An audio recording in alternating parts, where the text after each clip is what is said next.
All right, welcome back to the channel. My name is Coach Jordan Hargrave. Today we're going to be reading an email. The subject line is I am losing hope. So this person is dealing with some severe derealization. Apparently they had had a couple panic attacks, which, panic attacks don't always lead to depersonalization realization, but they definitely can because depersonalization realization happened at the point of overwhelm. Okay. So think about it. I don't have a cup with me, but well, let's just use this candle.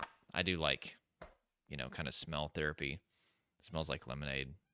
Highly recommend some great smells to keep on your desk. But anyway, your body, is like this candle and the stress just starts to build up and build up. And with a panic attack, you're resisting. Okay. That's what caused me to have 20 panic attacks a day. In particular, I thought that I was going to die of a heart attack. I thought that I was going to go crazy. And so as these physical feelings would start to happen, I would resist, and our sympathetic nervous system backs us up and produces more and more stress. And eventually, that stress builds up to the point of overwhelm, which is a lot of times what causes depersonalization realization from a panic attack. Is that the panic was all built up with no release, and eventually your nervous system got overwhelmed. But anyway, with that.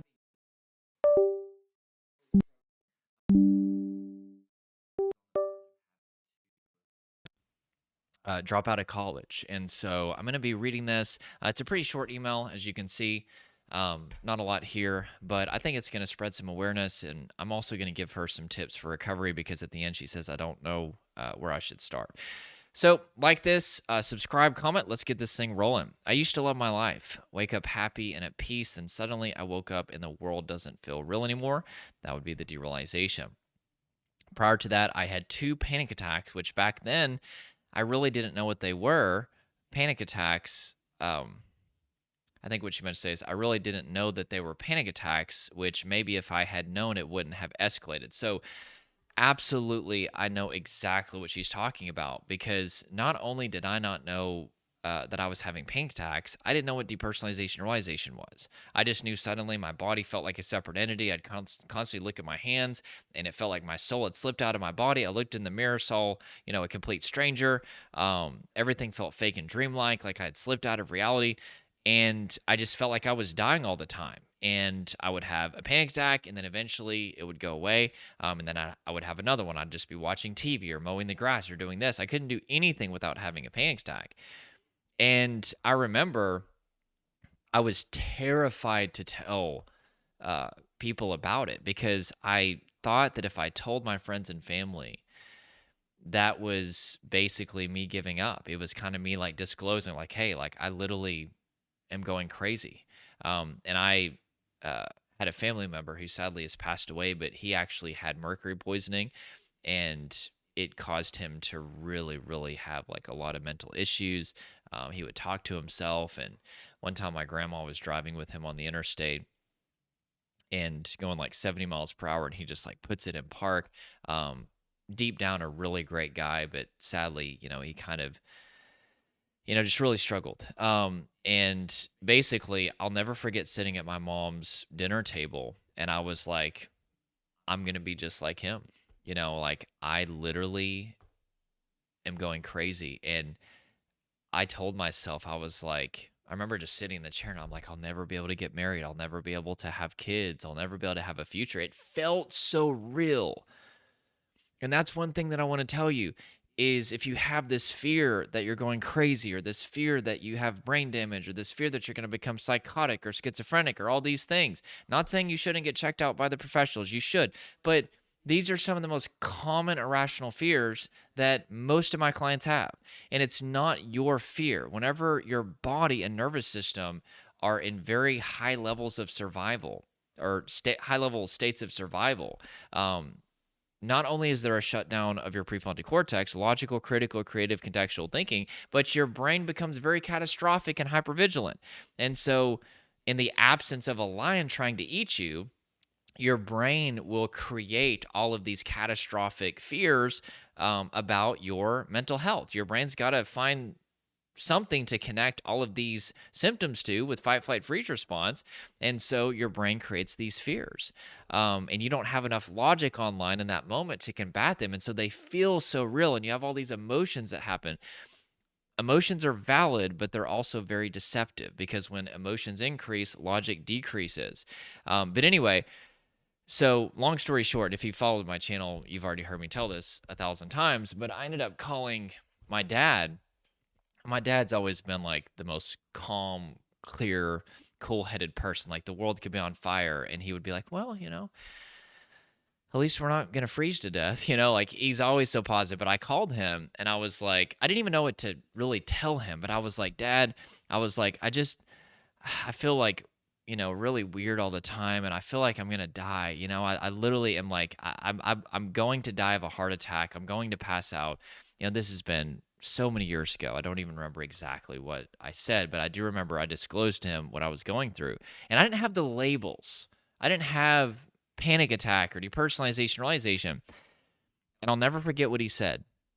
He said, "Well, Jordan, nobody's ever died of a panic attack before.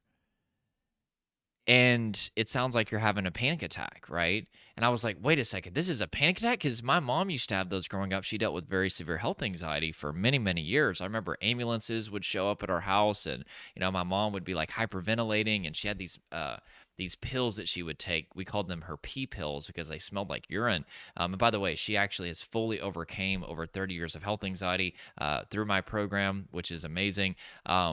Now she's free to travel. She used to not be able to travel very far away because she didn't want to be away from a hospital. But anyway, but I at least knew, the term panic attack, and I saw her kind of freaking out all the time. And so I was like, oh my gosh, thank gosh, I'm having a panic attack. Like, obviously, it was horrible that I was having that, but at least I had a name for it, you know. And so that helped. It didn't obviously fix everything. But then I started to Google, and there was a program that I found that specialized in panic attacks. You know it now as the DARE method.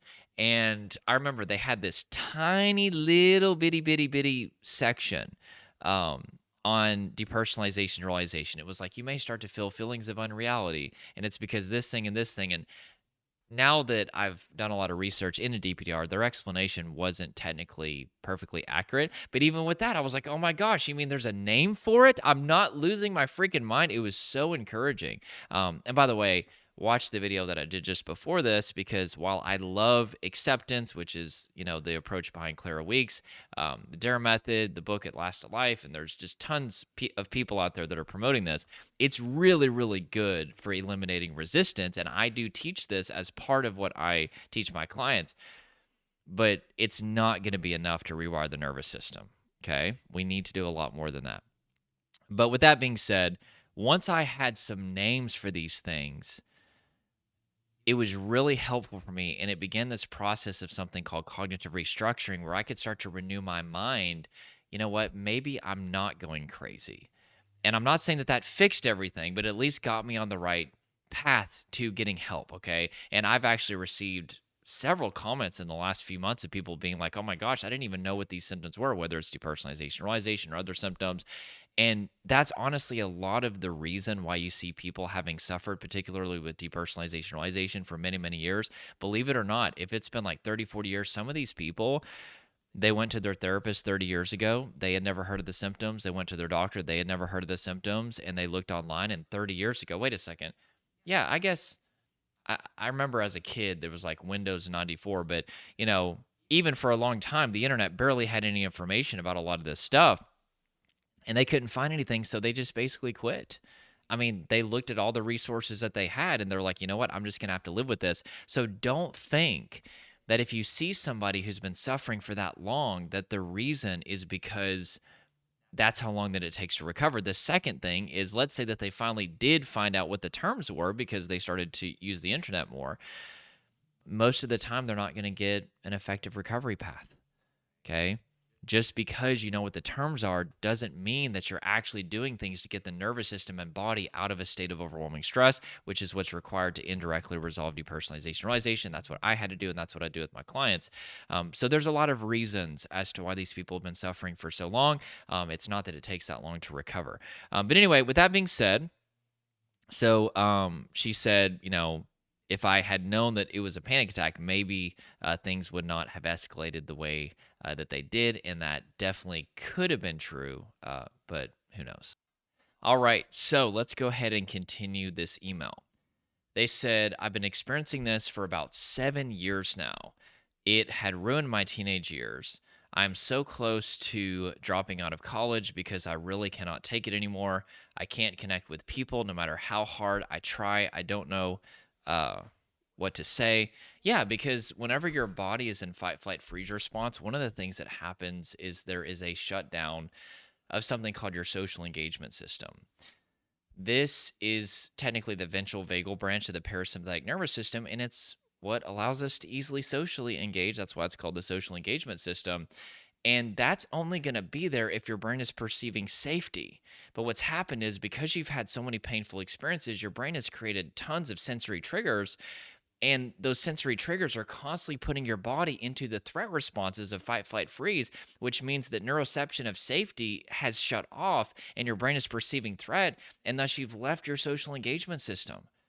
And so it feels very awkward. It feels very uncomfortable. It's frustrating. You can't think, you can't concentrate, you can't formulate sentences, you can't laugh and show your personality. You just feel very frozen and stuck and anxious, and you're worried that everybody's looking at you and they're going to notice that you're going through symptoms. It makes social interactions very, very uncomfortable. And I'm so sorry to hear that you're going through this, but you're not alone in this, okay?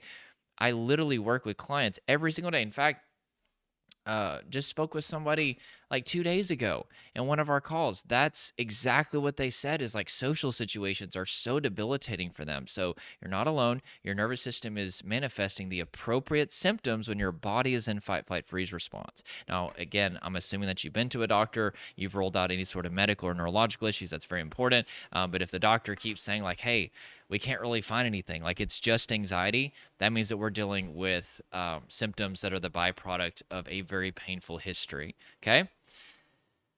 So, I don't know what to say. School doesn't make me feel safe. I'm scared to go no matter how much I try to expose myself. And that's because nobody's taught you how to self regulate. Okay.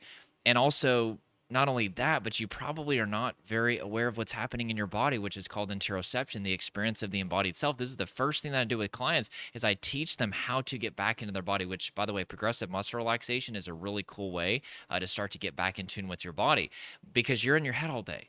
That's been part of the escape. That's how you've escaped all these uncomfortable physical sensations of fight, flight, freeze. And the fatigue that you're feeling is if I'm up here, I don't have to be in here. So before we can even start to release the tension, adrenaline, and emotion from the body, which is self regulation, we first have to begin the journey of starting to build a connection with your body again. There's kind of two phases to that. But anyway, once you can make your body your safe place again, now you're not codependent on an external environment or people or things to feel safe, right? Like whenever we were kids, it's our blanket, it's our sippy cup, it's our stuffed animal. But even as we grow up into adults, especially if you're dealing with these symptoms, we kind of have like our safe place. It's at home, or, we have to have our phone with us, or it's this person has to be around, or something like that. And there's nothing wrong with having people in places that make you feel more safe than others. But if we're codependent on that and our body is not our safe place, that is very, very problematic because that means that we have to have those things or people around for us to feel safe. And so you have to go through that journey of getting back in the body and befriending the body. And once your body is your safe place, you can literally go anywhere. For the first few years of going through this, I became hyper aware of the sensations that I feel. Sorry. For the first few years of going through this, I became hyper aware of the sensations that I feel. And then also, I felt like I would lose my mind. Yeah, that's something that my clients go through, and that's something that I went through. Every little sensation, you're hyper aware of it. Like, why is that bump happening? Or a heart palpitation? Like, oh my gosh, is it a heart attack? I became obsessed with my breathing. I would constantly try to manually breathe because I was afraid it was going to stop. And every bump was cancer, especially, once health anxiety kicked in. It was absolutely horrible. And so I definitely understand what you're going through. Over the years, I got used to it and I feel like it's the new normal. So that's a very unfortunate part of anxiety, panic attacks, and depersonalization realization is exposure does desensitize. And so once you go through something over and over again, it's not that it ceases being uncomfortable or scary, but it definitely eventually doesn't feel as severe as it used to be because you've experienced it so much. Your brain kind of adapts and is like, okay, well, this is the new normal. I had so many symptoms of anxiety and trauma for so long that not only did they become desensitized, but I literally thought that they were personal attributes, right? Like, for example, cold hands and feet. Every time I'd be at church, like the older people would shake my hands, they'd be like, "Oh, young man, your hands are so cold." And I'd be like, "I don't know. I'm just the guy with cold hands." I remember at work, I would always have to have my computer monitors. And this is whenever I was an adult. And basically, they'd have to be at like 0% contrast, 0% brightness. And people would walk by, and it was so annoying. This happened for years. And they'd be like, they'd be walking by. "How do you see out of that?" And I'd be like, my eyes are just like this, I guess. Another thing that I did all the time, and I won't go through everything because it would take forever, but I used to walk really, really fast. Like I was in a rush all the time. I spoke fast. I breathed fast. I was constantly walking fast. And people would comment on it all the time, like, "Why are you in such a rush?" And I literally came up with a statement just to make it funny because I got so tired of people saying that.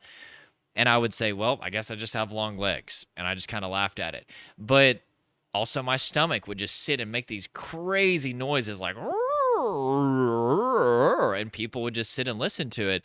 And I'd kind of make fun of it. I'd be like, "Gosh, I don't know. Like I got just a, you know, like funny stomach or something." But what's another thing too? Oh, I had it in my mind. I want to mention one other thing too. So there were stomach issues, light sensitivity, um, I had it, but I can't think of it. But anyway, there were just so many things that I would experience that I thought that they were personal attribute. Oh yeah, sorry, I remembered it. Eye floaters. I remember just sitting and just watching the little eye floaters just dance, and I would have these static dots that would happen, these little black dots that would show up or colored dots, and I didn't know what that was. I didn't know that whenever your pupils dilate, you're letting in more light so you can see the eye floaters. Technically, they're always there, by the way, and the older that you get, the more that they're there. But I didn't know why those things were happening, and I would just sit there and I'd be like, "I guess I'm just the guy that has a lot of eye floaters and these weird, static dot things that happen." I also worried about the worst case scenarios all the time. I had this sense of impending doom, like something bad was going to happen all the time. Okay. And every day I'd show up to work at this one particular job that I was at for a while, and I would just be certain that my boss was going to fire me. Actually, that happened at multiple jobs for like literally for gosh, like a decade. I can literally remember always thinking that my boss was going to fire me, even though I was always usually a really good employee. Um, I had an absolute fear of the dark. I would literally like, I remember getting groceries, um, out of the car, and I used to live next to these really thick woods, and just like the smallest little, uh, you know, twig breaking would like send me into panic. I would literally drop the groceries and run into the house and have a panic attack over that. I could just tell you story after story of all these things that became normalized.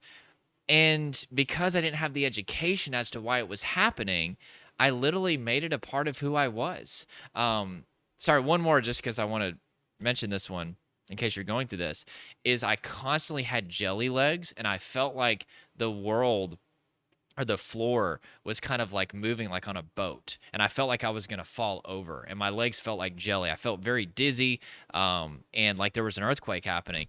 And I remember people would see me experiencing that, and I'd be like, "Well, this is just something that I go through." And it was all the time too, literally all the time. And whenever something is all the time and you don't know why it's happening, you kind of just use deductive reasoning that maybe this is a part of who I am. Anyway, so with that being said, she said, "I am honestly so hopeless, exhausted, and lost. I don't know where I would start or even if I can get my life back considering how ruined it is." Oh, man, I'm so sorry to hear this. "What I'm experiencing is much worse that I feel like I can't express it in this email." So let me tell you, there is hope for you. Okay. I walked around in symptoms for 15 years as far as anxiety, 2 years, 24/7 with DPDR, 5 years off and on, and went through even way more symptoms than I was able to talk about in this video. And I've been able to beat it. And I've spent the last 7 years, almost 8 years now, helping people break out of these symptoms whenever they felt lost and hopeless. And I'm telling you, your body and nervous system have the ability to heal, but you have to do things that will communicate safety to your brain, body, and nervous system. That is the way out of this. That is the missing piece is people are doing acceptance or distraction or random positive activities, and they're not doing activities that are specific to dealing with the root problem, which is that their body and nervous system are in a threat response. They're preparing as if there's a threat whenever they're objectively safe. So if you want to know what you need to do, I've created a free masterclass for you. It's called the 5 shifts to eliminate anxiety, panic, and depersonalization realization. I'm going to put a link in the first pinned comment as well as the description. I spent 6 months on this masterclass, literally like 11 hours a day. I made sure that it is actually going to help you. I know that, there's a lot of stuff out there. It really just becomes some sales pitch for their program. Yes, at the end, there is an option to apply to work with me and my team, but I wanted to make sure that this isn't just for people that are possibly interested in working with me, which I'd be happy to take a look at your situation. But even if you never work with me, this is going to get you in the right direction. It's going to build hope in you. I talk about some case studies of clients that I worked with, and they were able to recover. I give you the basic understanding of what we need to do to convey safety to the nervous system. It's going to change your life. There's a link below. Check that out, okay? So with that being said, if this helped you, click like so we can get out to the algorithm. Also subscribe, join this family if you're dealing with these symptoms and want more videos like this. And I hope you guys have an amazing rest of your day. And if you made it to the end, comment below that I made it to the end, because this was a very long video for such a short email, but you guys know I'm long-winded. I'm formally trained as a pastor, and so we can't shut our yappers up. So anyway, that is it, and I hope you have an awesome day.